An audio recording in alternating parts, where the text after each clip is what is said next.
Opposition leader Mark Golding is accusing Prime Minister Andrew Holness of gross negligence over the procurement of the pandemic treatment. Opposition leader and president of the People's National Party, Mark Golding, has mentioned some caustic statements about the Prime Minister. He said that the government has been grossly negligent in procuring the treatment for Jamaicans. Golding has expressed strong dissatisfaction with the government's handling of this matter. He says that with it appearing that Jamaica may miss the February timeline, Health and Wellness Minister Dr. Christopher Tufton had announced for the arrival of the treatment on the island. He said that this highlights that there is a breakdown in the leadership of the Andrew Holness-led administration. Mark Golding further went on to state that other countries have solicited gifts of this treatment and started to roll out their programs to their populations. He says that Jamaica is very late. He says the government is guilty of gross negligence in this critical matter. Tufton had said that Jamaica would receive approximately 140,000 doses of the treatment from COVAX and up to 249,000 of the AstraZeneca treatment by mid-February. However, he recently disclosed that there might be some delays. Barbados received 100,000 of this treatment from India last week, although at the time the treatment was not approved by the World Health Organization for emergency use. Out of that amount, Barbados has issued out a few thousand to its closest neighbors, including Trinidad and Tobago, who received 2,000. Dominica has also received 70,000 as a gift from India. On Sunday, the Indian High Commissioner to Jamaica, Rongsang Masukwa, said AstraZeneca treatment produced in his country would be arriving in Jamaica shortly. Golding, in saying that he needs to put pressure on the Holness administration, urged that international connections be leveraged to procure the treatment for the Jamaican citizens. He says as leader of the country, it was and remains the Prime Minister's job to use all his power and influence and networking capabilities to procure an adequate supply of treatment for the country. Golding has suggested that the pandemic treatment be an appointment with full-time responsibility to oversee the inoculation of Jamaicans. Christopher Tufton has mentioned that no one will be turned away despite the issues surrounding the availability of hospital beds. Minister of Health and Wellness Dr. Christopher Tufton has said that despite the current issues facing some hospitals, no one will be turned away. He made the declaration recently where he revealed that several hospitals across Jamaica were facing capacity issues and rising cases of the pandemic and hospitalization issues. Tufton says administrators should ensure that persons are properly triaged to determine the state of their health and to render the necessary assistance.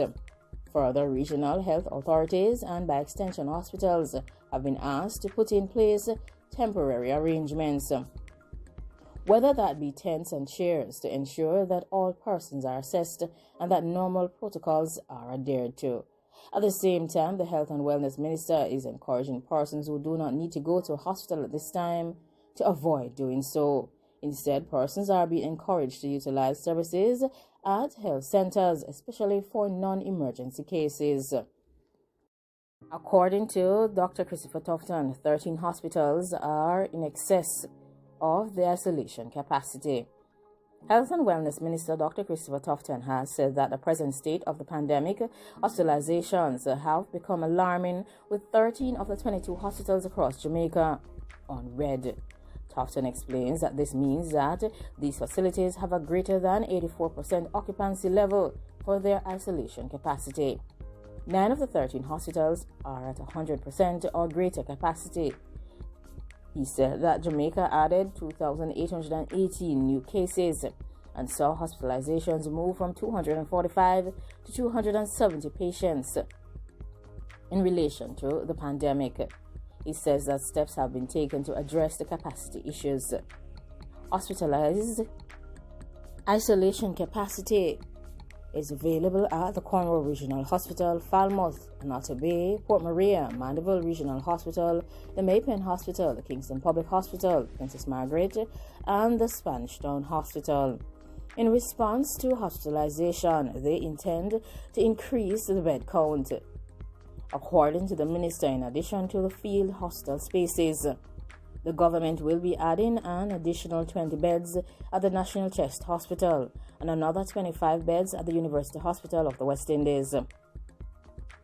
To further increase capacity, field hospitals are being built in Falmouth Public General Hospital in Trelawney, at the St. Joseph's Hospital and Medical Centre in St. Andrew, and at the Mandeville Regional Hospital in Manchester. The 40-bed field hospital that was originally sited at the National Chest Hospital is being moved to the Spanish Town Hospital. The Ministry of Health and Wellness had initiated an arrangement with the Andrews Memorial Hospital for the accommodation of the overflow of non-pandemic patients. This arrangement will now come into effect, and fine-tuning of the transfer protocols are to be implemented. The expansion of staff will be done over time, and the Health and Wellness Ministry will then make further assessments, taking into consideration any changes in the levels of hospitalizations and capacity. Each regional health authority has been instructed to hire additional staff based on their needs assessment. The hiring of additional staff is extremely important and comes against the background of Jamaica losing nurses to overseas recruitment. In fact, Jamaica has already lost 42 nurses from the University Hospital of the West Indies since January 2021. The ministry is strongly encouraging persons with the necessary skill sets, whether retirees or other qualified individuals, to reach out to the regional health authorities.